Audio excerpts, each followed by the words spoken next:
아저씨 옆에 다른 젊은 여자가 있어요. 산속 깊은 암자한 9살짜리 꼬마가 재벌 회장의 얼굴을 빤히 보더니 손가락으로 정확히 가리키며 말했습니다. 방 안의 공기가 순식간에 얼어붙었죠. 뭐라고? 이 꼬맹이가 지금 입에서 나오는 대로 짓거리는 거야? 남편 민재가 벌떡 일어나 탁자를 걷어찼습니다. 찻잔이 산산조각 나며 바닥에 흩어졌죠. 그런데 이때 믿을 수 없는 일이 벌어졌습니다. 시어머니 오 여사가 남편이 아닌 며느리의 등짝을 잇는 힘껏 내리치며 악을 쓴 겁니다. 이년아, 남편 하나 제대로 단속을 못해? 매일 아침 무릎 꿇고 맞던 며느리 이지연은 그날도 고개를 숙일 수밖에 없었습니다. 하지만 그날 밤 지연은 남편의 서재에서 소름 끼치는 비밀을 발견합니다.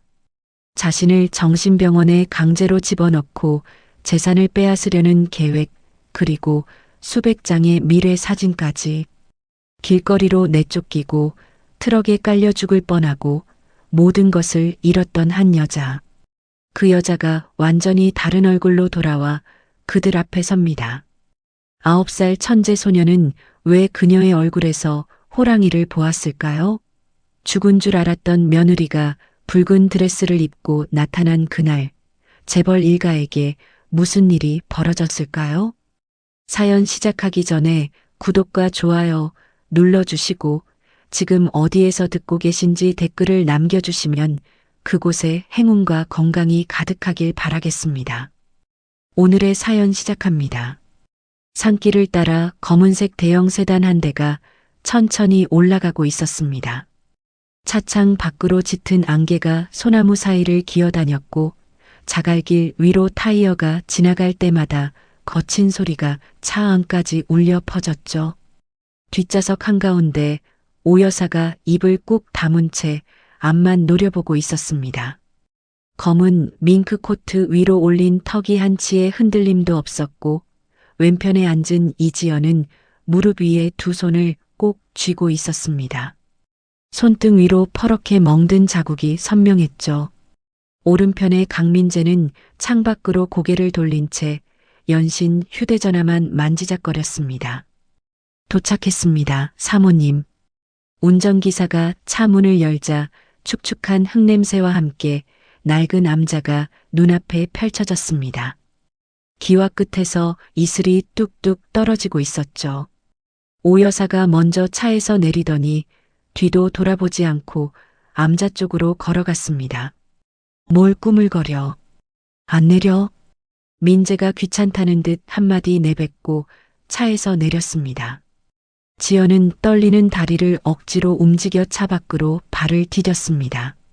암자 안쪽 방문을 열자 낡은 나무 탁자 하나와 빛바랜 방석이 놓인 작은 방이 나타났습니다. 방 구석에서 향 연기가 가늘게 피어올랐고 그 너머로 조그만 아이 하나가 다리를 꼬고 앉아 있었습니다. 도윤이었습니다. 9살짜리 소년이 어른처럼 고요한 눈빛으로 세 사람을 하나하나 훑어보았습니다. 오 여사가 방석 위에 털썩 앉으며 입을 열었습니다. 야, 꼬맹아. 네가 그 용하다는 애야? 코올리게한테 점을 보러 왔다니 내가 미쳤나 봐. 도윤은 대답 없이 오 여사의 얼굴을 잠깐 들여다보더니 시선을 민재에게로 옮겼습니다. 민재는 방석에 비스듬히 기대앉아 휴대전화를 들여다보고 있었습니다. 야, 빨리 끝내. 나 오후에 미팅 잡혀 있거든. 지연은 민재와 오 여사 사이에 무릎을 꿇고 앉았습니다. 오랜 습관처럼 자연스러운 자세였죠. 도윤의 까만 눈동자가 민재의 얼굴 위에서 멈췄습니다. 이마에서 코로, 코에서 턱선으로. 소년의 시선이 민재의 셔츠깃 근처에서 딱 멈추었습니다. 그 순간 도윤이 작은 손가락을 쭉 뻗어 민재를 가리켰습니다. 아저씨 옆에 다른 젊은 여자가 있어요. 방 안의 공기가 얼어붙었습니다. 민재의 손가락이 딱 굳었습니다. 뭐라고? 이 꼬맹이가 지금 입에서 나오는 대로 짓거리는 거야? 민재가 벌떡 일어서며 소리를 질렀습니다. 하지만 도윤은 물러서지 않았습니다. 소년이 탁자 위로 몸을 기울이며 민재의 셔츠 깃을 손가락 끝으로 톡톡 짚었습니다. 여기 보세요. 넥타이 끼우는데 반짝이 가루 같은 거 잔뜩 묻어 있잖아요. 아줌마 화장품에서 나는 거예요. 도윤이 코를 킁킁거리며 민재 쪽으로 얼굴을 더 가까이 들이밀었습니다. 그리고 아저씨 목에서 나는 이 냄새, 옆에 앉은 이 아줌마한테서는 안 나는 냄새예요. 완전히 다른 사람 냄새라고요. 민재의 관자놀이 위로 핏줄이 붉어져 나왔습니다. 이 미친 꼬맹이가. 민재가 앞에 놓인 탁자를 발로 걷어찼습니다. 찻잔이 바닥에 떨어져 산산조각이 났죠. 그런데 이때 예상치 못한 일이 벌어졌습니다. 오 여사가 자리에서 벌떡 일어나더니 지연의 등짝을 잇는 힘껏 내리쳤습니다. 이년아, 남편 하나 제대로 단속을 못해? 어머님, 저는 정말. 입 닥쳐. 애도 못 낳는 년이 남편한테 바람까지 피우게 만들어? 내년이 여자 구실을 못하니까 밖으로 눈을 돌리지. 이게 다 누구 탓인데.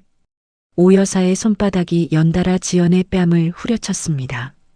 지연의 입꼬리가 터졌지만 지연은 고개를 숙인 채 이를 악물었습니다. 민재는 그 광경을 보고도 눈 하나 깜짝하지 않고 셔츠 깃을 매만지더니 방문을 거칠게 열고 나가버렸습니다. 차 문이 쾅 닫히는 소리에 이어 엔진 소리가 산 아래로 사라졌죠. 도윤이 자리에 가만히 앉은 채 지연을 바라보았습니다. 소년의 눈에 연민 같은 것이 스쳤지만 아이는 아무 말도 하지 않았습니다. 지연은 바닥에 떨어진 찻잔 조각에 비친 자기 얼굴을 보았습니다. 부어오른 볼, 갈라진 입술, 그리고 민재의 셔츠에서 풍기던 그 향기가 머릿속에서 떠나지 않았습니다. 수행비서 정수진. 매일 아침 서류를 들고 올 때마다 지연의 코끝을 스치던 바로 그 향이었습니다.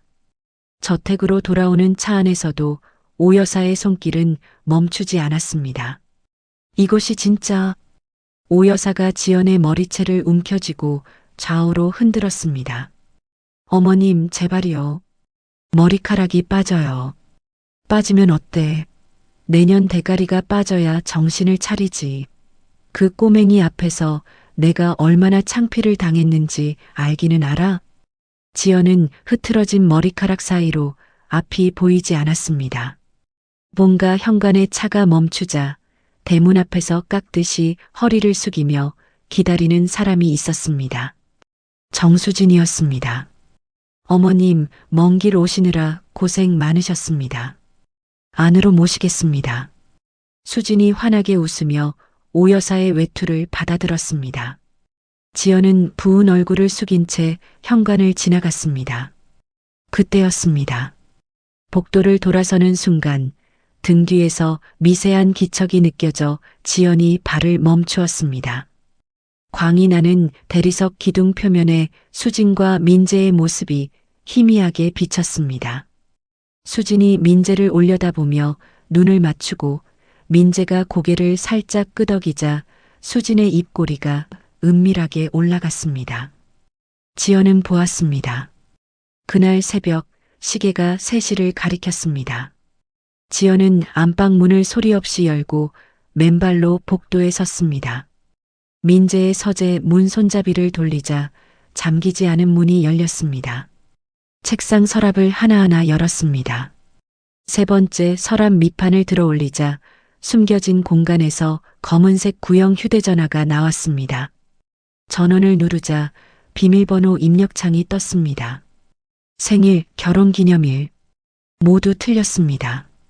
지연은 이를 악물고 머리를 짜냈습니다. 민재의 달력에 빨간 동그라미가 쳐져 있던 날짜. 수진이 수행비서로 처음 출근한 날이었습니다. 떨리는 손가락으로 숫자를 눌렀습니다. 잠금이 풀렸습니다. 갤러리에는 민재와 수진이 해외 호텔에서 찍은 사진 수백 장이 가득했습니다. 메신저에는 지연을 정신병원에 강제로 집어넣고 지분을 빼앗으려는 계획이 고스란히 담겨 있었습니다. 구급차 잡아놨어. 다음 주 수요일 새벽에 끌고 가면 돼. 병원 원장한테 돈 다 먹였으니까 걱정 마. 입원시키고 바로 위임장 처리하자. 지연의 눈앞이 하얘졌습니다. 화면을 더 넘기자 정관계 인사들의 이름과 금액이 빼곡히 적힌 장부 사진까지 나왔습니다.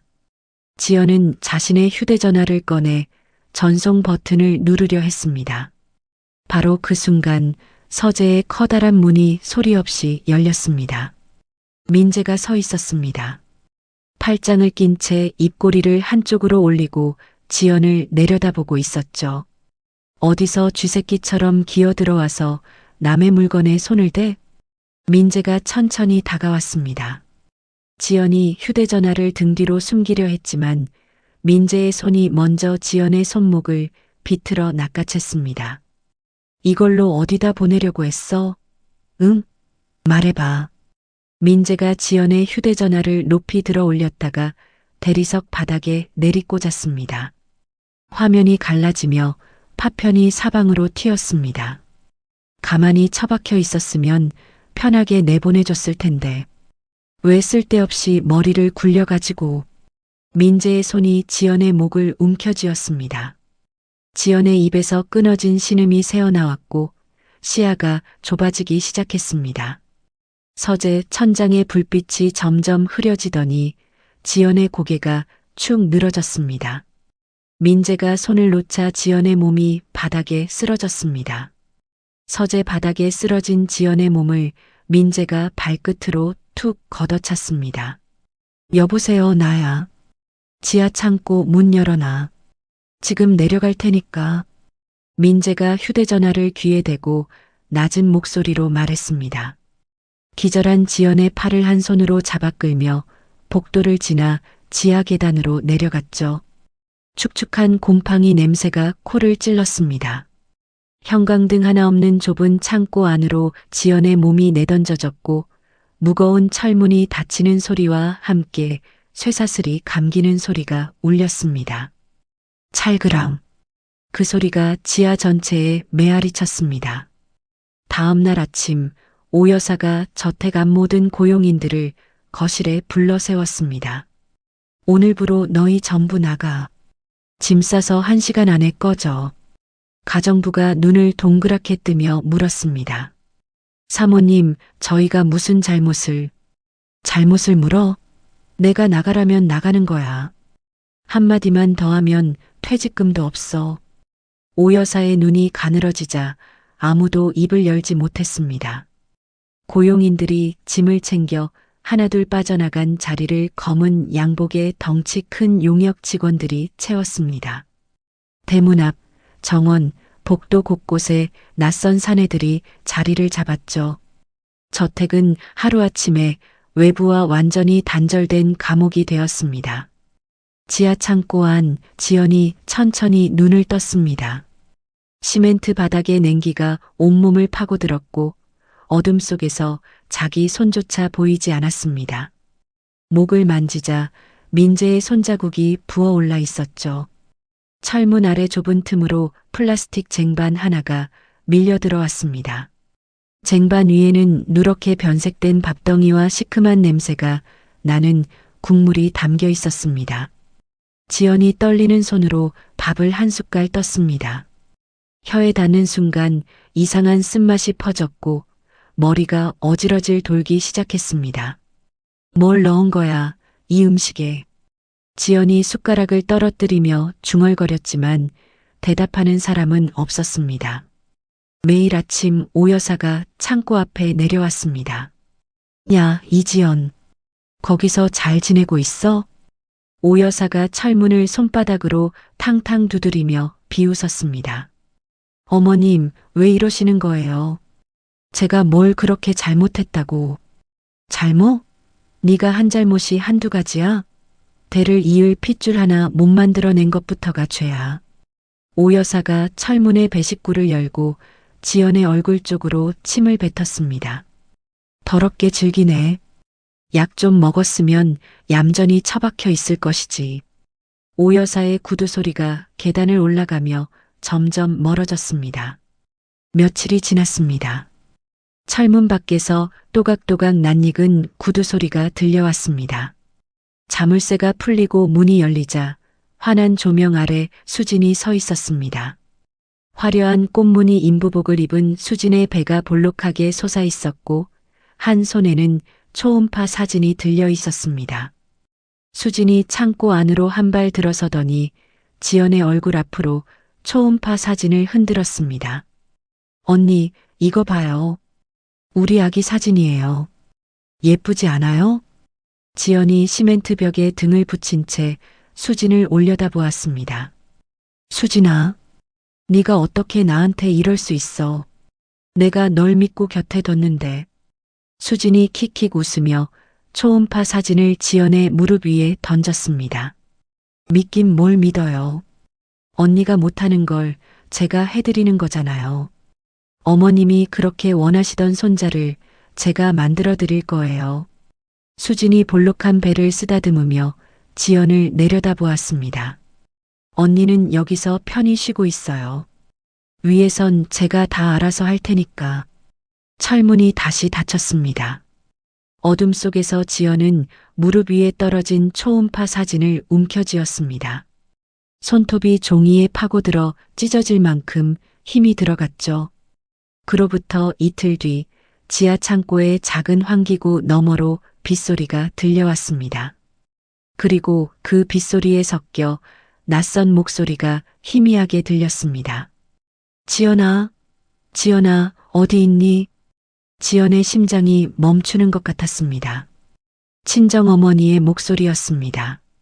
지연이 환기구에 얼굴을 바짝 갖다 대고 밖을 내다보았습니다. 비가 쏟아지는 마당에 파출부 복장을 한 친정어머니가 서 있었습니다. 흰 머리카락이 빗물에 젖어 얼굴에 달라붙어 있었고 굽은 허리로 이리저리 두리번거리고 있었죠. 거기서 누구야 넌? 용역 사내 2명이 친정어머니 앞을 가로막았습니다. 저는요, 여기 파출부로 새로 온. 파출부는 무슨 파출부야? 꺼져, 이 할망구야. 사내 하나가 친정어머니의 어깨를 세게 밀쳤습니다. 비에 젖은 바닥에 친정어머니가 넘어졌고 또 다른 사내가 친정어머니의 옆구리를 발로 걷어찼습니다. 으악! 한 번만 더 얼씬거려봐. 그땐 다리를 분질러 놓을 테니까. 친정어머니가 진흙탕에서 기어가며 대문 밖으로 밀려났습니다. 핏물이 빗물에 섞여 흘러내리고 있었죠. 환기구 너머로 그 모든 걸 지켜본 지연의 눈에서 눈물이 아닌 다른 것이 타올랐습니다.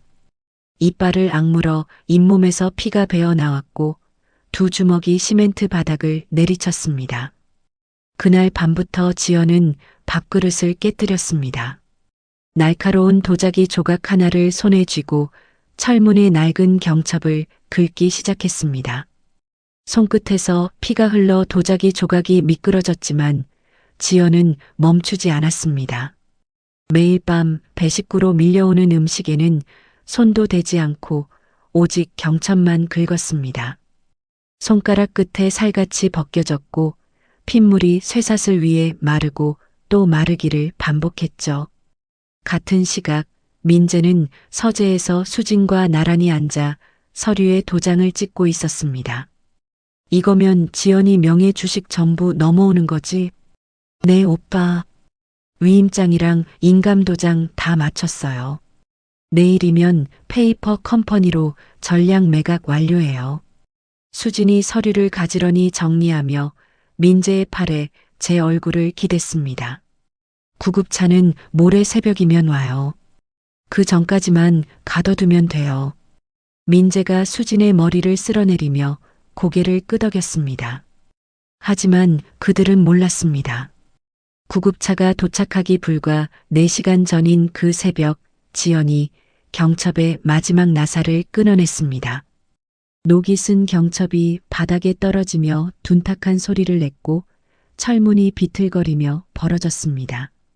지연이 맨발로 지하 계단을 올라 1층 거실 쪽으로 몸을 숨겼습니다. 거실 한가운데 소파 위에서 수진이 오 여사의 무릎을 베고 누워 있었습니다. 수진의 목에는 태성그룹 대대로 내려오는 에메랄드 목걸이가 걸려 있었죠. 지연의 눈이 그 목걸이에 꽂혔습니다. 다음 순간 지연이 거실로 뛰어들었습니다. 수진의 목에서 에메랄드 목걸이를 낚아채자 수진이 비명을 질렀습니다. 경호원, 잡아. 오 여사가 악을 썼고 대기하고 있던 경호원 셋이 달려들어 지연의 두 팔을 비틀어 바닥에 짓눌렀습니다. 인연이 어떻게 나온 거야? 쇠사슬 잠갔잖아. 오 여사가 테이블 위에 끓고 있던 뜨거운 찻주전자를 집어들었습니다. 어머님, 안 돼요. 지연이 고개를 돌리려 했지만 경호원이 머리를 눌렀습니다. 펄펄 끓는 물이 지연의 팔과 어깨 위로 쏟아졌습니다. 지연의 입에서 짐승 같은 비명이 터져나왔고 살같이 빨갛게 부풀어 올랐습니다. 민재가 서재에서 걸어나와 고통에 몸부림치는 지연의 손가락에 강제로 인주를 묻혔습니다. 이혼 합의서와 연대보증 서류 위에 지연의 지문이 차례로 찍혔죠. 끌어내. 민재가 경호원들에게 턱짓을 했습니다. 경호원들이 지연의 겉옷을 벗겨내고 맨몸에 가까운 차림으로 끌고 나갔습니다. 대문 밖 폭설이 쏟아지고 있었습니다. 경호원들이 지연을 눈밭 위에 내던졌습니다. 등이 눈에 부딪히는 충격에 지연의 몸이 한번 튀어 올랐다가 떨어졌습니다. 쿵! 거대한 철제 대문이 천천히 닫혔습니다. 쇳덩이가 맞부딪히는 소리가 텅 빈 골목에 울려 퍼졌죠. 눈발 사이로 지연의 눈이 서서히 감겼습니다. 화상을 입은 팔 위로 하얀 눈이 소리 없이 쌓여갔습니다. 급식소 앞 낡은 평상 위에서 지연이 눈을 떴습니다. 온몸이 천근만근이었고 화상을 입은 팔에서 욱신거리는 통증이 밀려왔죠. 코끝을 스치는 된장국 냄새에 고개를 돌리자 옆자리에서 국밥을 후루룩 먹고 있는 아이가 보였습니다. 도윤이었습니다. 소년이 국밥 그릇을 내려놓더니 지연의 얼굴을 빤히 들여다보았습니다. 아줌마, 여기서 죽을 뻔했어요. 새벽에 길바닥에 쓰러져 있는 걸 급식소 아저씨가 데려왔거든요. 지연이 입을 열려 했지만 목이 타들어가는 듯 소리가 나오지 않았습니다. 도윤이 자기 목에 감고 있던 털목도리를 풀어 지연의 목에 둘둘 감아주었습니다. 그러고는 지연의 얼굴을 가리키며 두 손으로 호랑이의 형상을 만들어 보였습니다. 아줌마 얼굴에 호랑이가 있어요. 지금은 아프고 힘들어도 나중에 엄청 무서운 사람이 될 거예요. 지연이 소년의 눈을 바라보았습니다. 9살짜리의 눈동자 안에 장난기 같은 것은 전혀 없었습니다. 암자에서 민재의 불륜을 꿰뚫어 보았던 바로 그 눈이었죠. 너 그때 그 아이구나. 산속 암자에서. 도윤이 고개를 끄덕였습니다. 아줌마를 또 만날 줄 알았어요. 얼굴에 다 써 있었거든요. 지연이 몸을 일으키려 했지만 팔에 힘이 들어가지 않았습니다. 도윤이 작은 손으로 지연의 등을 받쳐주었죠. 바로 그 순간이었습니다. 언덕 위에서 비정상적인 엔진 굉음이 울려 퍼졌습니다. 지연이 고개를 돌리자 검은색 대형 덤프트럭 한 대가 급식소 평상을 향해 방향을 틀며 돌진해 오고 있었습니다. 타이어가 아스팔트 위에서 미끄러지며 굉장한 마찰음을 냈고 트럭의 앞범퍼가 시야를 가득 채웠습니다. 생각할 시간 따위는 없었습니다. 지연은 본능적으로 도윤의 허리를 양팔로 껴안고 평상 옆 시멘트 배수로 쪽으로 몸을 날렸습니다. 트럭이 평상을 박살내며 지나가는 바람에 나무 파편이 사방으로 튀었고 지연의 머리가 시멘트 벽에 강하게 부딪혔습니다. 퍽! 지연의 시야에 붉은 빛이 번졌다가 어둠이 밀려왔습니다. 도윤을 아는 채 의식을 잃었죠. 멀리서 대기하고 있던 검은 승합차 안에서 민재의 폭력배가 블랙박스 영상을 확인했습니다. 형님, 완전히 깔렸습니다. 머리에서 피가 철철 나는 게 확실히 죽었어요. 폭력배가 휴대전화에 대고 말했습니다. 사진 찍어서 보내. 민재의 목소리가 수화기 너머로 흘러나왔습니다. 폭력배는 피투성이가 된 지연의 모습을 멀리서 찍어 전송했습니다. 가까이 가서 확인하지는 않았죠. 그날 오후 사망 보고를 받은 민재와 수지는 태성그룹 신도시 개발 사업 기공식에 나란히 서 있었습니다. 태성그룹의 새로운 도약을 위해 첫 삽을 뜨겠습니다. 민재가 환하게 웃으며 황금 삽을 들어 올렸습니다. 기자들의 카메라 플래시가 쏟아졌고 수진이 민재의 팔을 잡고 한쪽 옆에서 미소를 지었습니다. 하지만 진실은 따로 있었습니다. 일주일 뒤 지연이 다시 눈을 떴을 때 보인 것은 하얀 천장과 은은한 조명이었습니다. 코에 산소줄이 꽂혀 있었고 팔에는 링거가 연결되어 있었죠. 고개를 돌리자 넓은 병실 곳곳에 검은 양복을 입은 경호원들이 서 있었습니다. 10명도 넘는 사내들이 양팔을 모은 채 미동도 하지 않았죠. 그리고 병상 바로 옆 의자에 흰 머리카락의 노인 한 명이 앉아 있었습니다. 깨어났군. 노인이 지팡이를 짚고 천천히 일어섰습니다. 주름 깊은 얼굴이었지만 눈빛은 날카로웠고 병실 안의 경호원 전원이 노인의 움직임에 따라 자세를 고쳐 잡았습니다. 명 회장이었습니다. 누구세요? 지연이 갈라진 목소리로 물었습니다. 명 회장이 지팡이를 탁 내려놓으며 입을 열었습니다. 도윤이 할아버지다. 네가 내 손자를 목숨 걸고 지켜줬어. 명 회장이 갈색 서류 봉투를 지연의 무릎 위에 올려놓았습니다. 이건 뭔가요? 열어봐. 지연이 떨리는 손으로 봉투를 뜯었습니다.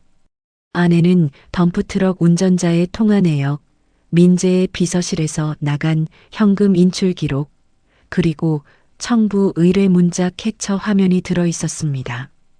트럭으로 널 죽이려 한 게 내 남편이야. 증거는 다 거기 있어. 지연의 손이 서류를 쥔 채 덜덜 떨렸습니다. 내 사람들이 너를 일주일 동안 살려놨어. 네가 도윤이를 안고 뛰지 않았으면 그 애는 죽었다. 명 회장이 지연의 눈을 똑바로 들여다보았습니다. 은혜는 반드시 갚는 게 내 원칙이야. 네가 원하는 게 뭐든 들어주마. 지연이 입술을 깨물었습니다. 대답 대신 고개를 돌려 병실 벽에 걸린 TV를 바라보았죠. 화면 안에서 민재가 검은 넥타이를 메고 카메라 앞에 서 있었습니다. 눈가에 눈물을 글썽이며 마이크를 잡고 있었죠. 사랑하는 아내 지연이를 잃은 슬픔을 어떻게 말로 표현할 수 있겠습니까? 저는 평생 이 아픔을 안고 살아가겠습니다. 민재가 손등으로 눈물을 닦는 모습에 기자들의 카메라 셔터 소리가 빗발쳤습니다. 지연이 팔에 꽂힌 링거를 거칠게 뽑아 던졌습니다. 핏방울이 하얀 시트 위로 튀었죠. 회장님, 지연이 명 회장을 똑바로 올려다보며 말했습니다. 저 인간들한테 똑같이 돌려주고 싶습니다. 제가 당한 그대로 한 방울도 남김없이. 명 회장의 입꼬리가 천천히 올라갔습니다. 좋아. 대신 각오 단단히 해. 내 식으로 하면 중간은 없어. 명 회장은 그 자리에서 변호사를 불러 화재 사고를 위장한 이지연의 사망 진단서를 발급받았습니다. 이지연이라는 이름은 세상에서 완전히 사라졌죠. 새로운 호적이 만들어졌습니다. 명지안. 명 회장의 양녀로 입적된 새로운 이름이었습니다. 석 달에 걸친 피부 이식 수술로 화상 흉터가 말끔히 지워졌습니다. 짙은 스모키 화장과 날카롭게 바뀐 억양, 허리까지 내려오는 검은 생머리. 거울 속에 서 있는 여자에게서 이지연의 흔적은 단 한 조각도 찾을 수 없었습니다. 명 회장의 지하 벙커에서 1년간의 훈련이 시작되었습니다. 새벽 5시에 일어나 금융범죄 추적 기법을 익혔고 오후에는 격투 훈련으로 온몸에 멍이 들었습니다. 밤에는 기업 인수합병 사례를 수백 건씩 분석하며 눈이 충혈될 때까지 모니터 앞에 앉았죠. 1년 뒤 지연은 명 회장 앞에 단정한 정장 차림으로 섰습니다. 명 회장이 책상 위에 놓인 금색 명패를 지연에게 건넸습니다. M인베스트먼트 대표이사 명지안. 지연이 명패를 두 손으로 받아들었습니다. 명패 위에 비친 자신의 얼굴을 내려다보는 지연의 눈빛에 온기 같은 것은 남아있지 않았습니다. M인베스트먼트의 거대한 자본이 움직이기 시작했습니다. 대리인들을 앞세워 태성그룹의 가장 취약한 계열사 태성건설을 향해 포위망이 좁혀들었죠. 최고급 호텔 스위트룸 통유리창 너머로 서울의 야경이 깔려 있었습니다. 지연은 챙이 넓은 모자를 눌러 쓴 채 소파에 앉아 태성그룹의 재무 보고서를 한 장씩 넘기고 있었죠. 테이블 위에는 M인베스트먼트 대표 명지안의 명함이 가지런히 놓여 있었고 창밖 불빛이 명함 위에 금박 글씨를 비추었습니다.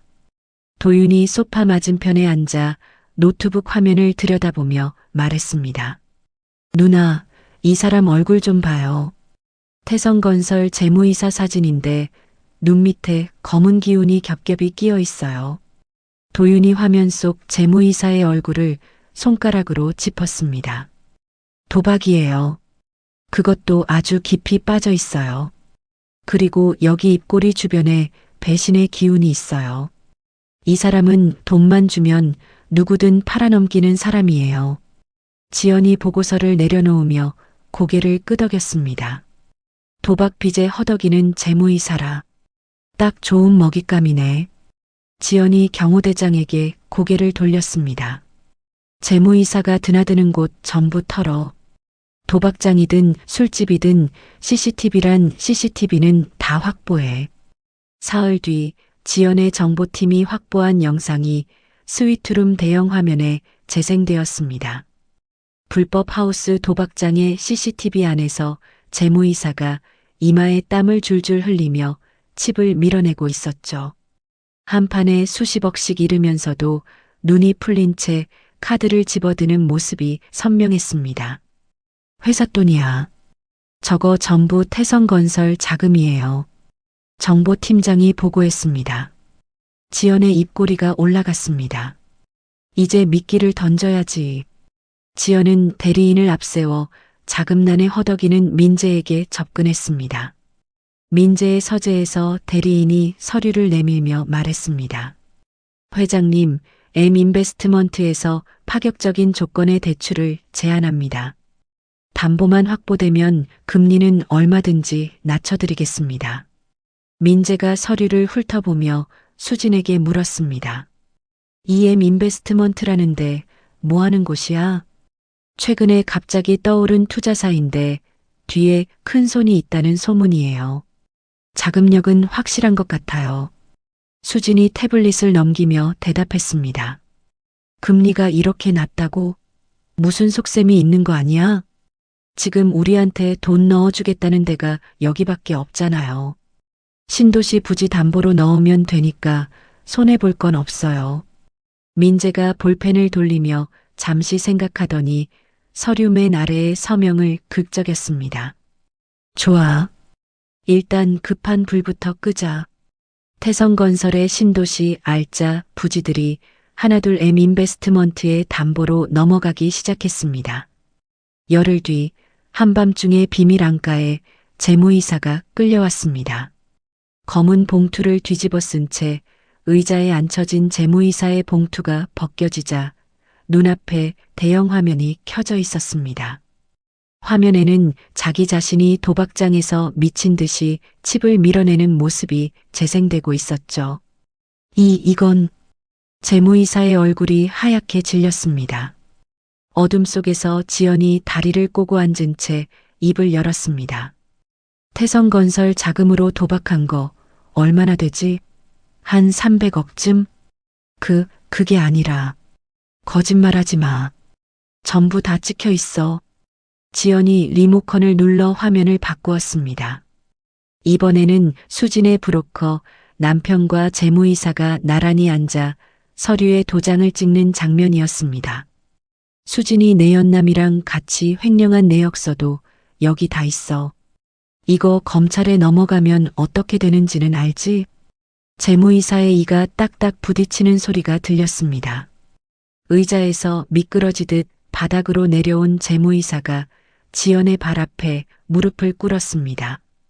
살려주십시오. 뭐든 하겠습니다. 제발, 뭐든 한다고? 지연이 의자에서 일어나 재무이사의 턱을 손가락으로 들어 올렸습니다. 태성그룹 안에서 내 눈과 귀가 돼. 민재와 오 여사가 언제 누구를 만나고 어디에 돈을 숨기는지 전부 보고해. 할 수 있어? 하겠습니다. 다 하겠습니다. 재무이사가 바닥에 이마를 찌우며 대답했습니다. 한 가지만 기억해. 양다리 걸치는 순간 이 영상이 뉴스에 나가. 재무이사의 어깨가 사시나무처럼 떨렸습니다. 그날부터 재무이사는 지연의 첩자가 되었습니다. 민재와 오 여사가 정관계 인사들에게 뿌린 로비 자금, 차명 계좌 내역이 빽빽하게 적힌 비밀 장부 사본이 매일 밤 지연의 스위트룸으로 배달되었죠. 같은 시각 임신 10달 차에 접어든 수진에게도 비밀이 있었습니다. 도심 외곽의 허름한 산부인과 뒷골목, 수진이 선글라스를 쓴 채 브로커와 나란히 걸어가고 있었습니다. 아기 상태는 어때? 건강한 거 맞지? 수진이 브로커에게 물었습니다. 미혼모가 다음 주에 출산 예정이에요. 건강한 남자아이. 돈만 치르면 바로 넘겨받을 수 있어요. 좋아. 어머님이 손자 안아보는 순간 이 집안은 완전히 내 거야. 수진이 선글라스를 치켜올리며 웃었습니다. 그 모습을 맞은편 건물 환풍구에 숨은 지연의 특수요원이 카메라에 고스란히 담아내고 있었습니다. 현금 거래 장면과 신생아 매매 계약서까지 전부였죠. 며칠 뒤 오 여사가 주최하는 최고급 사교 클럽 티파티가 열렸습니다. 정원의 흰 장미가 가득한 야외 테이블에서 귀부인들이 차를 마시고 있었죠. 그때 배달 직원이 커다란 택배 상자 하나를 테이블 위에 올려놓았습니다. 오 여사님 앞으로 온 겁니다. 오 여사가 눈살을 찌푸리며 상자를 열었습니다. 상자 안에서 살색 실리콘 덩어리가 굴러 나왔습니다. 임산부용 가짜 배였습니다. 이게 뭐야? 오 여사가 벌떡 일어서며 실리콘을 바닥에 내던졌습니다. 주변 귀부인들이 수군거리기 시작했죠. 어머, 저거 가짜 임신배 아니에요? 설마 수진 씨가? 쉿, 목소리 낮춰요. 귀부인들의 속닥거림에 오 여사의 얼굴이 시뻘겋게 달아올랐습니다. 그날 밤 오 여사는 수진의 침실에 몰래 소형 도청기를 설치했습니다. 이틀 뒤 새벽 도청기에서 수진의 목소리가 흘러나왔습니다. 금고 비밀번호 알아냈어. 다음 주에 돈 빼돌리면 우리끼리 빠지는 거야. 알겠지? 수진이 브로커와 통화하는 음성이었습니다. 오 여사의 손이 부들부들 떨렸습니다. 도청기를 귀에서 떼어내며 이를 악물었죠. 이 독한 년이 날 속여. 다음 날 아침 오 여사가 태성그룹 본사에 나타나 재무팀을 호출했습니다. 오늘부터 민재 결제 권한 전부 동결시켜. 한 푼도 못 만지게 해. 사모님, 그러시면 이번 달 대출 이자 상환이고 뭐고 내가 알 바 아니야. 당장 막아. 오 여사가 책상을 내리치자 재무팀 직원들이 고개를 숙였습니다. 태성건설의 대출 이자 상환이 막히면서 그룹 전체의 자금 경색이 시작되었습니다. 거래처들의 항해 전화가 빗발쳤고 주가가 흔들리기 시작했죠. 스위트룸에서 실시간 주가 그래프를 지켜보던 지연이 의자를 돌려 옷장 앞에 섰습니다. 옷장 문을 열자 붉은색 드레스가 은은한 조명 아래 걸려 있었습니다. 지연이 드레스를 꺼내 거울 앞에 대보았습니다.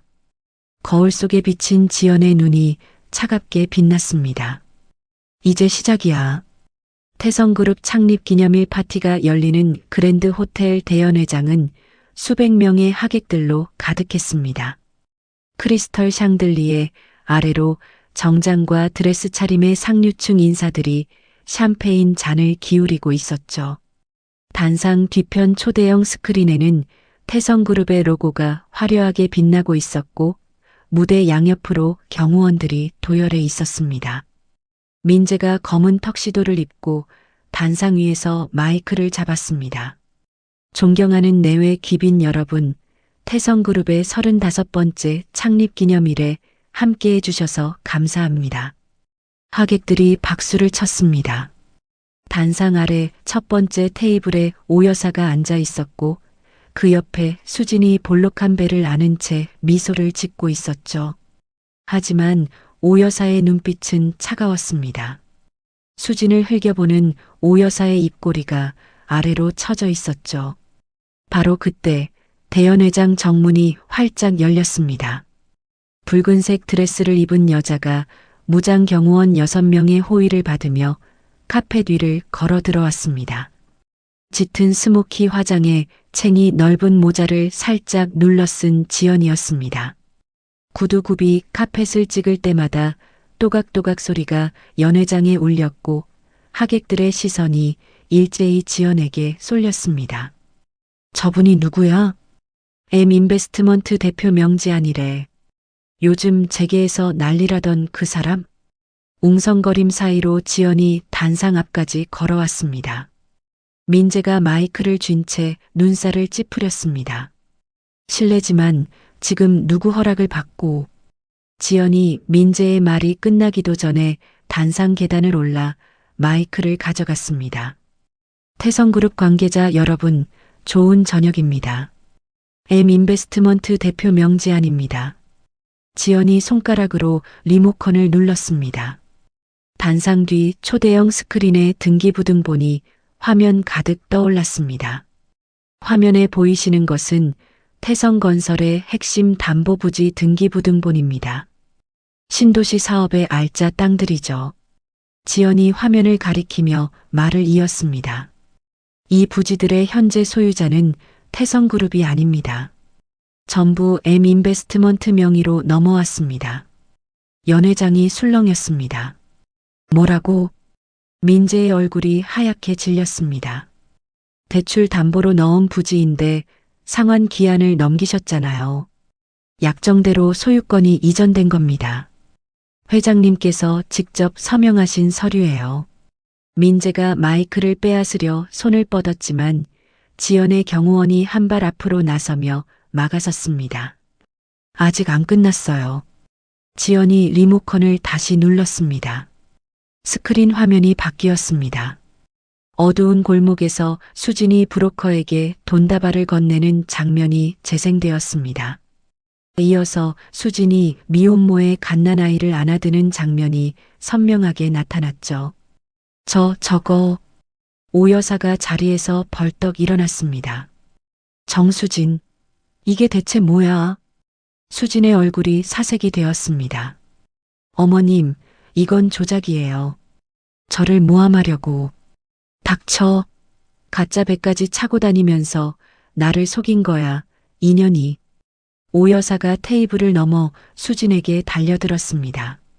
수진의 머리채를 두 손으로 움켜잡고 좌우로 흔들었고 수진의 드레스가 갈기갈기 찢어졌습니다. 살려주세요, 어머님. 제 말 좀 들어보세요. 수진이 비명을 지르며 오 여사의 손을 뿌리치다가 테이블 위에 스테이크 칼을 집어들었습니다. 저리 안 비켜. 수진이 칼을 휘두르며 지연을 향해 돌진했습니다. 민재가 수진 앞을 가로막아 서는 순간 칼날이 민재의 팔뚝을 깊게 그었습니다. 으악! 민재의 하얀 셔츠 소매가 순식간에 빨갛게 물들었습니다.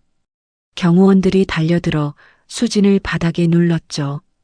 연회장이 아수라장이 된 가운데 오 여사가 갑자기 가슴을 움켜쥐며 바닥에 쓰러졌습니다. 가슴이, 심장이. 하객들이 비명을 질렀습니다. 의사 어디 없어요.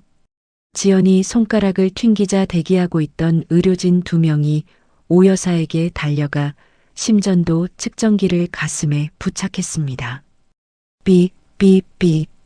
규칙적인 심장 박동 소리가 마이크를 통해 연회장 전체에 울려 퍼졌습니다. 지연이 마이크를 들고 담담하게 말했습니다. 심박수 정상, 혈압 정상. 오 여사님, 심장에는 아무 이상 없으시네요. 오 여사의 눈이 뒤집혔습니다. 바닥에 엎드린 채 지연을 올려다보며 이를 갈았죠. 인연이 감히. 네가 뭔데? 지연이 오 여사를 내려다보며 핸드백에서 물티슈를 꺼냈습니다. 그리고 수백 명의 하객들이 지켜보는 가운데 자신의 짙은 눈화장을 천천히 닦아냈습니다. 스모키 화장이 벗겨지고 모자가 바닥에 떨어졌습니다. 죽은 줄 알았던 며느리 이지연의 맨얼굴이 드러났습니다. 오래간만이에요, 어머님. 민재의 다리가 풀렸습니다. 피가 흐르는 팔을 잡은 채 바닥에 주저앉으며 더듬거렸죠. 지연이? 죽었잖아. 분명히 죽었다고. 죽긴 누가 죽어. 당신이 보낸 트럭에 깔려 죽었으면 좋았겠지? 지연이 민재를 내려다보며 말했습니다. 오 여사의 얼굴이 백지장처럼 하얘졌습니다. 입술이 파르르 떨리며 말이 나오지 않았죠. 지연이 천천히 오 여사 앞으로 걸어갔습니다.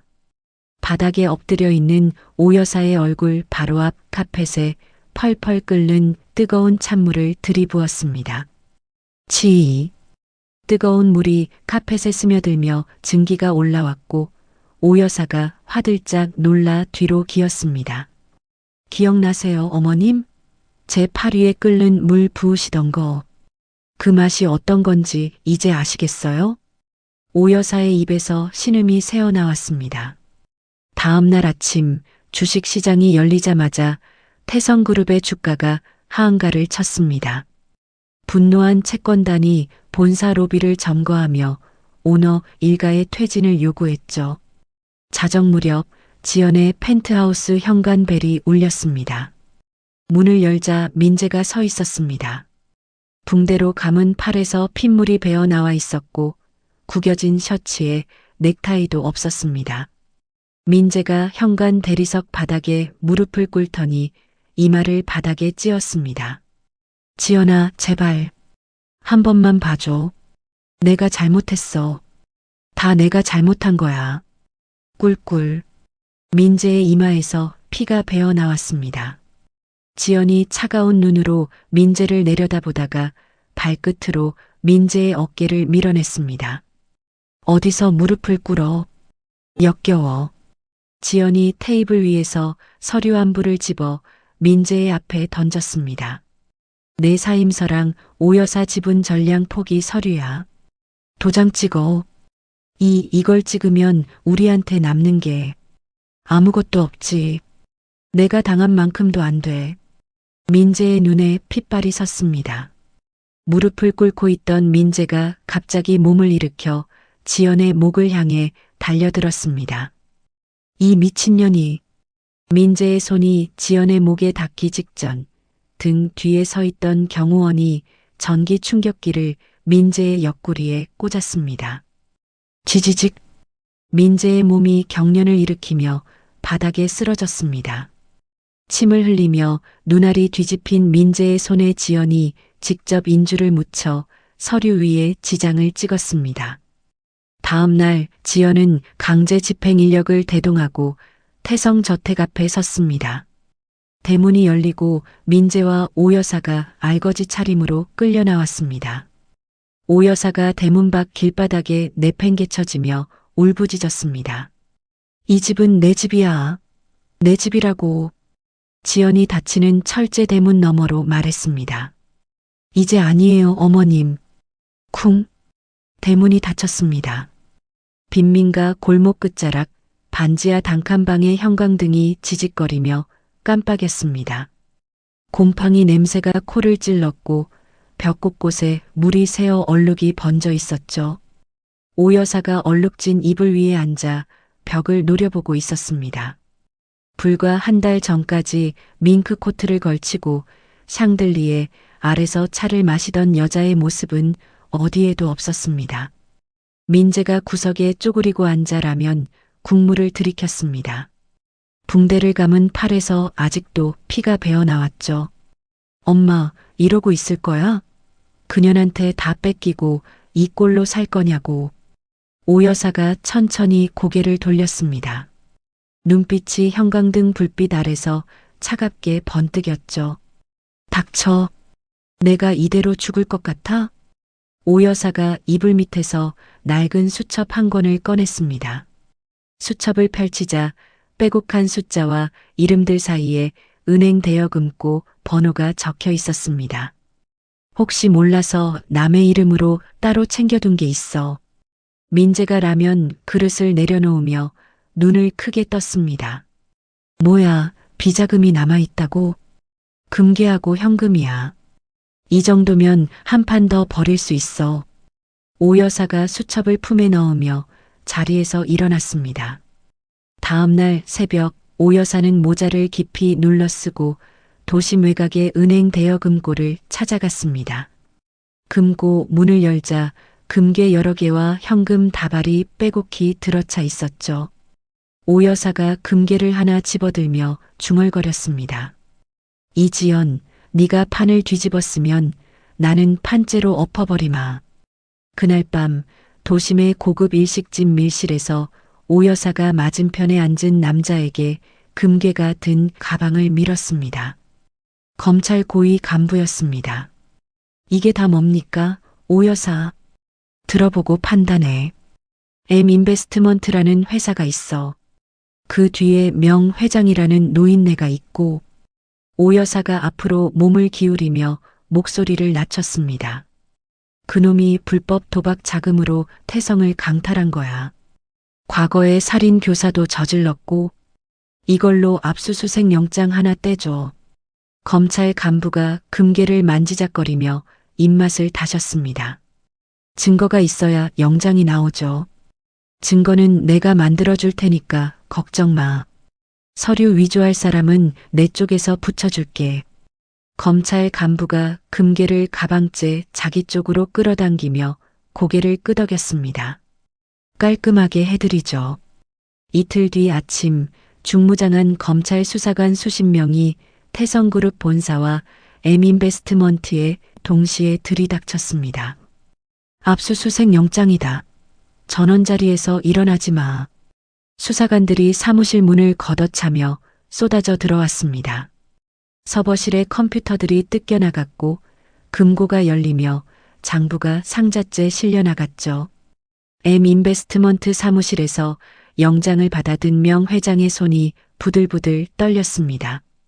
이건 조작이야. 이런 혐의는 존재하지도 않아. 명 회장이 영장을 바닥에 내던지며 소리쳤습니다. 얼굴이 시뻘겋게 달아올랐고 이마에 핏줄이 터질 듯 붉어져 나왔습니다. 그 순간 명 회장이 가슴을 움켜쥐며 비틀거렸습니다. 회장님, 경호원들이 달려들었지만 명 회장의 눈이 뒤로 돌아가며 몸이 쓰러졌습니다. 뇌출혈이었습니다.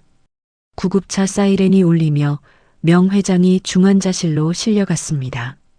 지연이 병원 복도에서 중환자실 문 앞을 서성이고 있을 때 수술등 불빛 아래 의사가 나와 고개를 저었습니다. 의식을 되찾으실 수 있을지 장담하기 어렵습니다. 지연의 두 손이 축 늘어졌습니다. 하지만 이것이 끝이 아니었습니다. 같은 날 오후 서울 시내 대형 호텔 기자회견장에 수진의 브로커 남편이 나타났습니다. 저는 M인베스트먼트 대표 명지한 본명 이지연에게 돈을 받고 임신 조작극을 꾸미라는 지시를 받았습니다. 카메라 플래시가 미친 듯이 터졌습니다. 태성그룹을 빼앗기 위한 치밀한 공작이었습니다. 모든 건 이지연이 짠 각본입니다. 기자들이 펜을 휘갈기며 기사를 쏟아냈고 인터넷에는 지연을 사기꾼으로 모는 기사가 순식간에 도배되었습니다. 지연이 사무실에서 기자회견 영상을 보며 이를 악물고 있을 때 휴대전화가 울렸습니다. 모르는 번호였습니다. 전화를 받는 순간 화면에 영상통화가 연결되었습니다. 지연아, 오랜만이다. 민재의 얼굴이 화면에 떴습니다. 지금 뭘 보여줄 건데? 잘 봐. 민재가 카메라를 돌렸습니다. 화면 안에 의자에 묶인 지연의 친정 어머니가 보였습니다. 흰 머리카락이 헝클어져 있었고 입에는 천이 물려 있었습니다. 주변에 휘발유가 뿌려져 있었고 덩치 큰 사내 둘이 라이터를 손에 쥐고 서 있었죠. 엄마. 지연이 비명을 질렀습니다. 자정까지 모든 권한을 나한테 되돌리는 양도 증서에 사인해. 안 그러면 내 엄마가 잿더미가 되는 거야. 민재가 카메라를 다시 자기 쪽으로 돌리며 웃었습니다. 간단하지? 엄마 목숨이랑 회사랑 뭐가 더 중요해? 화면 속에서 친정 어머니가 천을 물고 울부짖는 소리가 새어나왔습니다. 지연의 휴대전화를 쥔 손이 미친 듯이 떨렸습니다. 명 회장은 중환자실에 누워있고 회사는 압수수색으로 마비되었고 여론은 완전히 등을 돌렸습니다. 지연이 바닥에 주저앉아 머리를 쥐어뜯었습니다. 입에서 신음이 새어나왔죠. 어떡하면 돼. 그때 집무실 문이 쾅 열렸습니다. 도윤이 뛰어들어오더니 책상을 주먹으로 내리쳤습니다. 누나, 정신 차려요. 도윤이 지연의 어깨를 잡고 흔들며 소리쳤습니다. 포기하면 어머니도 죽고 우리도 끝이에요. 도윤아, 우리 엄마가 알아요. 그러니까 내 말 들어요. 도윤이 지연의 손에서 휴대전화를 빼앗아 영상을 되감았습니다. 민재의 얼굴 뒤로 보이는 유리창에서 도윤의 손가락이 멈추었습니다. 여기 봐요.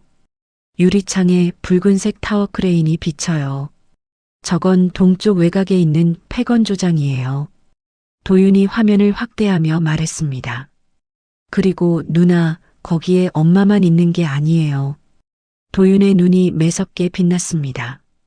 그 폐건 조장 금고 안에 오 여사가 검찰 간부한테 뇌물 준 원본 장부가 있어요. 재무이사 얼굴에서 봤던 기운이 바로 저 장소를 가리키고 있었어요. 지연의 눈이 커졌습니다. 엄마 목숨하고 저놈들 숨통을 끊을 무기가 같은 장소에 있다는 거야?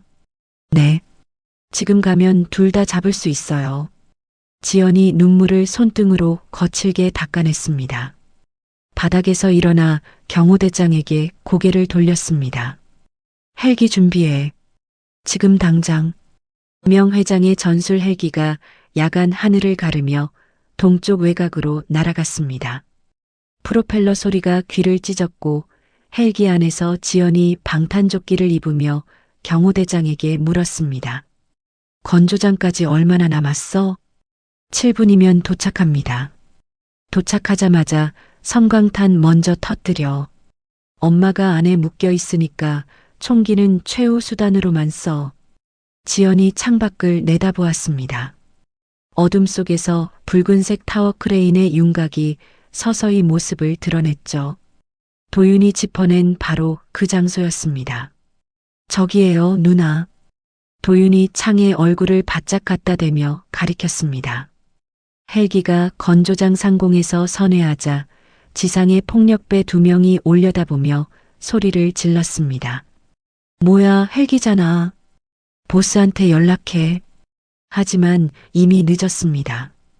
특수부대원 6명이 레페를 타고 헬기에서 내려왔습니다. 건조장 지붕에 발이 닿자마자 섬광탄 2발이 창문을 깨고 안으로 날아들었죠. 펑! 펑! 하얀 섬광이 건조장 내부를 집어삼켰고 눈이 먼 폭력배들이 비틀거리며 총을 허공에 난사했습니다.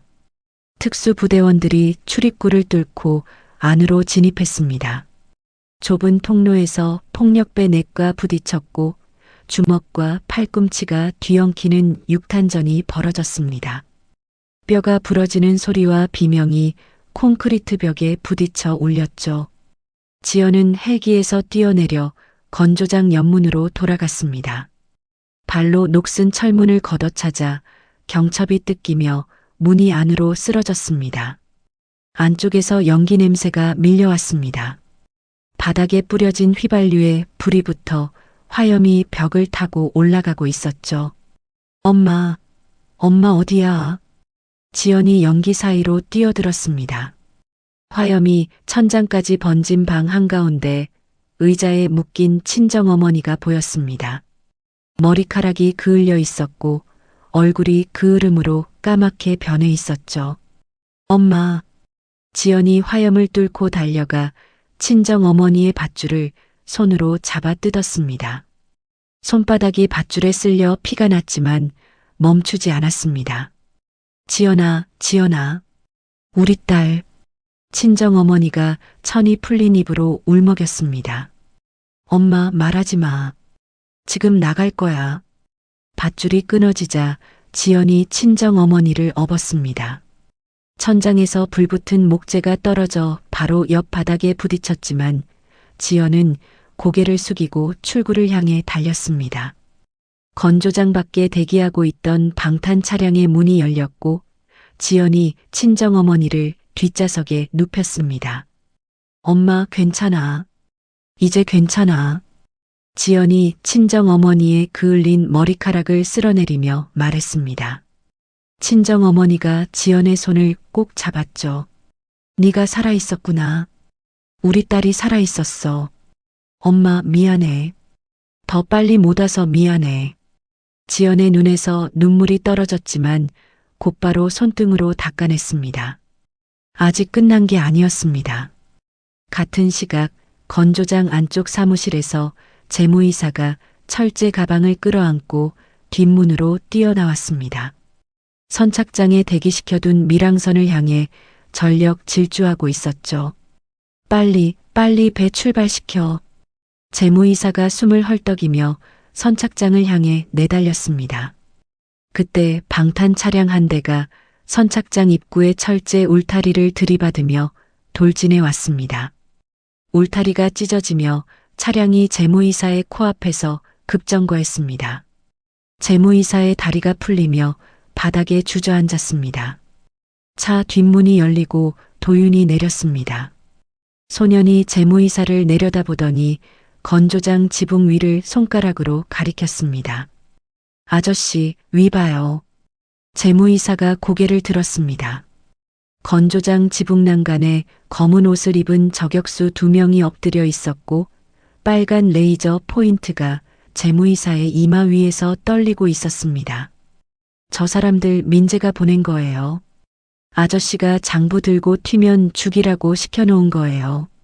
재무이사의 얼굴에서 핏기가 완전히 사라졌습니다. 나를 죽이려고? 내가 그놈을 위해 뭘 했는데? 아저씨한테 남은 길은 하나밖에 없어요. 도윤이 담담하게 말했습니다. 재무이사가 저격수의 레이저 포인트와 도윤의 얼굴을 번갈아 보았습니다. 이가 딱딱 부딪히는 소리가 났고 두 손으로 끌어안고 있던 철제 가방을 천천히 앞으로 밀어보냈습니다. 차에서 내린 지연의 발밑에 철제 가방이 닿았습니다. 지연이 가방을 열었습니다.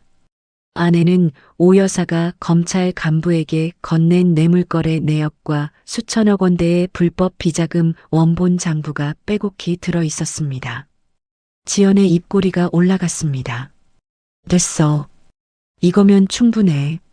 지연이 휴대전화를 꺼내 M인베스트먼트 미디어팀에 전화를 걸었습니다. 지금 바로 긴급 생방송 준비해. 우리 소유 언론사 전부 다. 유튜브 채널도 전부 라이브 걸어. 30분 뒤 전국의 TV와 인터넷에 긴급 속보 자막이 떴습니다.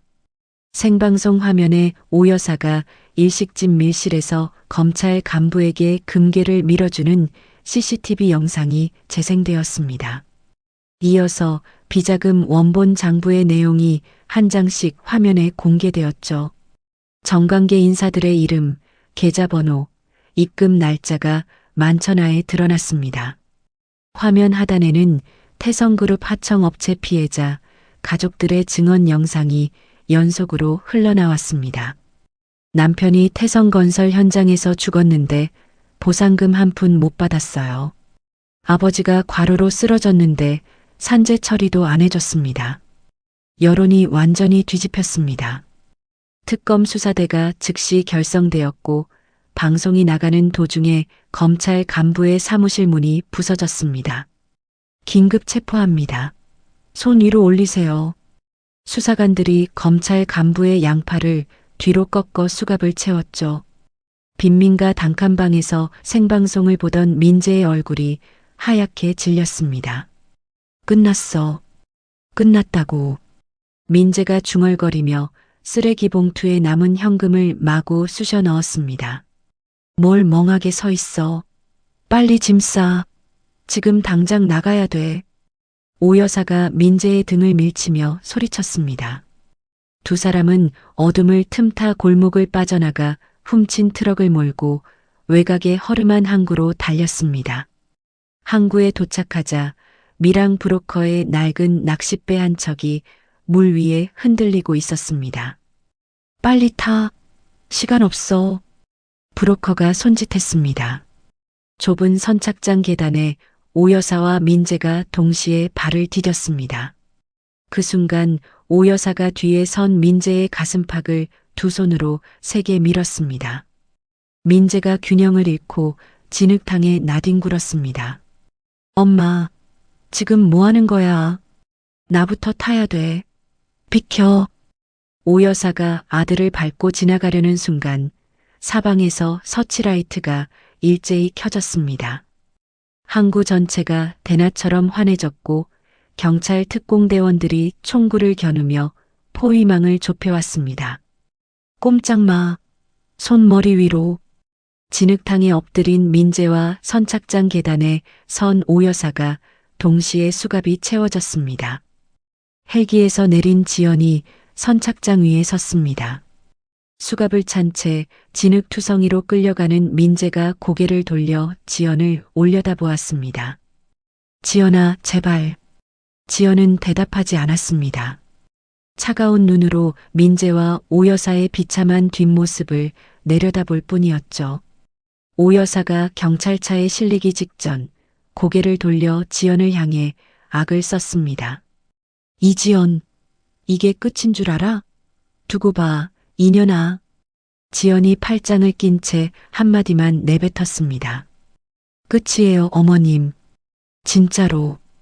경찰차 문이 닫혔습니다. 대법원 최종 선고 공판이 열리던 날 법정 방청석은 빈자리 하나 없이 가득 찼습니다. 카메라 플래시가 쉴 새 없이 터졌고 기자들이 펜을 쥔 손에 힘을 주고 있었죠. 피고인석에 오 여사와 민재가 나란히 앉아 있었습니다. 오 여사는 수의를 입고도 턱을 치켜들고 있었지만 민재는 고개를 숙인 채 손톱만 뜯고 있었습니다. 재판장이 서류를 펼치며 입을 열었습니다. 피고인 오복순에게 무기징역을 선고합니다. 오 여사의 턱이 떨어졌습니다. 피고인 강민재에게 징역 20년을 선고합니다. 민재의 몸이 의자에서 미끄러지듯 흘러내렸습니다. 이에 있습니다. 재판장님, 이건 부당합니다. 오 여사가 벌떡 일어나 소리쳤지만 교도관 둘이 양팔을 잡아 끌어내렸습니다. 나, 이 손 나. 내가 누군지 알아? 조용히 하세요. 교도관이 무표정하게 오 여사를 법정 밖으로 끌고 나갔습니다. 방청석 맨 뒷줄에 앉아있던 지연이 자리에서 일어났습니다. 끌려나가는 오 여사와 시선이 마주쳤죠. 오 여사의 눈에 도끼가 서렸지만 지연은 아무 말 없이 고개를 돌렸습니다. 일주일 뒤 수진의 재판도 끝이 났습니다. 피고인 정수진에게 징역 10년을 선고합니다. 수진이 피고인석에서 울음을 터뜨렸습니다. 브로커가 다 시킨 거예요. 저는 속은 거라고요. 하지만 수진이 믿었던 브로커 남편은 수진의 돈을 전부 챙겨 이미 해외로 도주한 뒤였습니다. 호송차에 오르는 수진의 뒤를 돌아봐주는 사람은 아무도 없었죠. 교도소에 수감된 오 여사의 하루는 새벽 5시에 시작되었습니다. 무릎을 꿇고 화장실 바닥을 걸레로 문질러야 했죠. 야, 이 할망구. 여기 얼룩 남았잖아. 다시 닦아. 같은 방 수감자가 오 여사의 등을 발로 밀었습니다. 과거 태성그룹 하청업체에서 잘린 직원의 아내였죠. 우리 남편 잘라놓고 여기서 이렇게 만나니까 기분이 어때? 오 여사가 이를 악물었지만 대꾸하지 못했습니다. 걸레를 쥔 손이 하얗게 질릴 만큼 떨리고 있었죠. 독방에 갇힌 민재는 더 처참했습니다. 매일 밤 같은 꿈을 꾸었습니다. 펄펄 끓는 찬물이 자기 얼굴 위로 쏟아지는 꿈이었죠. 으아, 안 돼. 뜨거워. 민재가 비명을 지르며 벽에 머리를 찧었습니다. 이마에서 피가 흘렀지만 멈추지 않았습니다. 교도관이 달려와 민재를 붙잡아야 할 만큼 증세가 심해져 갔죠. 복수를 마친 지연은 태성그룹 본사 회장실에 앉았습니다. 첫 번째로 한 일은 오 여사와 민재가 심어놓은 임원진을 전원 해고하는 것이었습니다. 오늘부로 이사회를 해산합니다. 앞으로 이사는 직원들이 직접 투표로 뽑습니다. 회의실에 모인 직원들이 웅성거렸습니다. 진짜요, 회장님? 내가 거짓말할 것 같아? 이 회사는 이제 주인이 바뀌었어. 썩은 건 다 도려낼 거야. 지연이 회의실을 둘러보며 말했습니다. 한 달 뒤 중환자실에서 기적이 일어났습니다. 명 회장이 눈을 떴습니다. 할아버지. 도윤이 병상 옆에서 명 회장의 손을 잡으며 소리쳤습니다. 명 회장이 갈라진 목소리로 말했습니다. 도윤아, 지안이 불러와라. 지연이 병실로 들어서자 명 회장이 힘겹게 고개를 돌렸습니다. 변호사 불러. 유언장 쓸 거야. 회장님, 지금 몸이. 시간이 없어. 내 말 들어. 명 회장이 지연의 손을 꼭 잡았습니다. 내 모든 재산을 너한테 물려주마. 합법적인 것도 그렇지 않은 것도 전부. 네가 가져. 변호사가 유언장을 작성했고 명 회장이 떨리는 손으로 지장을 찍었습니다. 지연이 고개를 숙여 명 회장의 손등에 이마를 대었습니다. 감사합니다, 아버님. 부끄럽지 않게 쓰겠습니다. 명 회장이 희미하게 웃었습니다. 지연은 태성그룹이 감춰두었던 비자금을 전액 환수했습니다. 그 돈으로 가정폭력 피해 여성과 부모 없는 아이들을 위한 대규모 구호재단을 세웠죠. 도시의 소음을 떠나 지연과 친정어머니, 도윤은 넓은 들판이 펼쳐진 시골의 대형 농장으로 이사했습니다. 지연이 포크레인 운전석에 올라 레버를 당겼습니다. 태성 저택의 벽이 무너져 내리며 먼지가 하늘로 치솟았죠. 시원하다. 지연이 먼지를 뒤집어 쓴 채 웃었습니다. 저택이 있던 자리에는 소외계층 아이들을 위한 무료 놀이공원이 들어섰습니다. 아이들의 웃음소리가 한때 지연의 비명이 울려 퍼지던 그 땅을 채웠죠. 도윤은 농장 곳곳을 돌아다니며 땅바닥에 귀를 대고 지하수의 흐름을 짚어냈습니다. 누나, 여기 파면 물 나와요. 진짜 맑은 물이에요. 도윤이 가리킨 곳을 파자 정말로 맑은 지하수가 솟아올랐습니다. 메마른 마을에 과수원이 들어섰고 가을이면 사과와 배가 주렁주렁 열렸죠. 지연은 법원에 정식 입양 서류를 제출했습니다.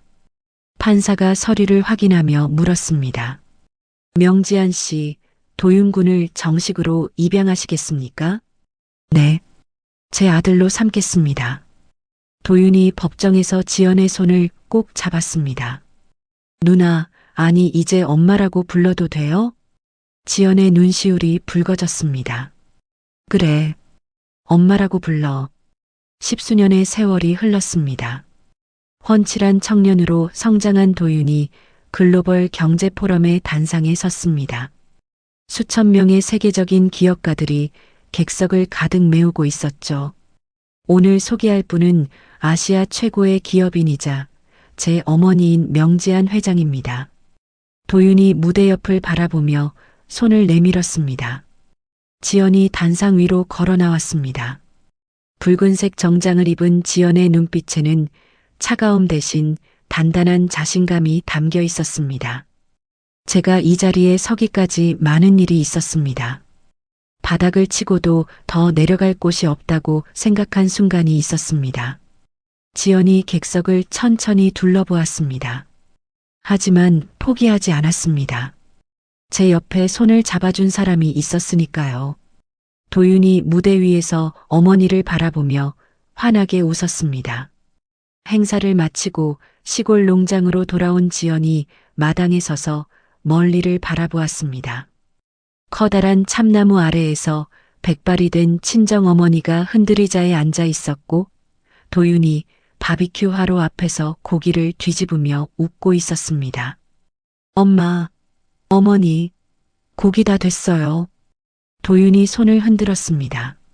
친정어머니가 흔들의자에서 일어나며 투덜거렸습니다. 도윤아, 양념은 충분히 발랐어? 지난번엔 좀 싱거웠다. 어머니, 이번엔 제가 특별히 신경 썼다니까요. 어서 와서 드셔보세요. 지연이 참나무 아래로 걸어가며 주머니에서 작은 것을 꺼냈습니다. 낡은 결혼 반지였습니다. 과거의 상처가 고스란히 남은 금빛 반지를 손바닥 위에 올려놓고 잠시 내려다보았습니다. 농장 뒤편에 깊은 강이 흐르고 있었습니다. 지연이 강둑 위에 서서 팔을 크게 뒤로 젖혔습니다. 반지가 손을 떠나 포물선을 그리며 강 한가운데로 날아갔습니다. 풍덩, 작은 물보라가 일었다가 사라졌습니다. 지연이 돌아서서 참나무 아래로 걸어갔습니다. 바비큐 연기 사이로 도윤과 친정어머니의 웃음소리가 들판 위로 퍼져나갔습니다. 지연이 두 사람 사이에 앉아 고기 한 점을 집어 입에 넣었습니다. 맛있네. 도윤이 지연의 어깨에 팔을 두르며 물었습니다. 엄마, 행복해요? 지연이 도윤의 얼굴을 바라보았습니다. 그리고 친정어머니의 주름진 손을 꼭 잡았죠.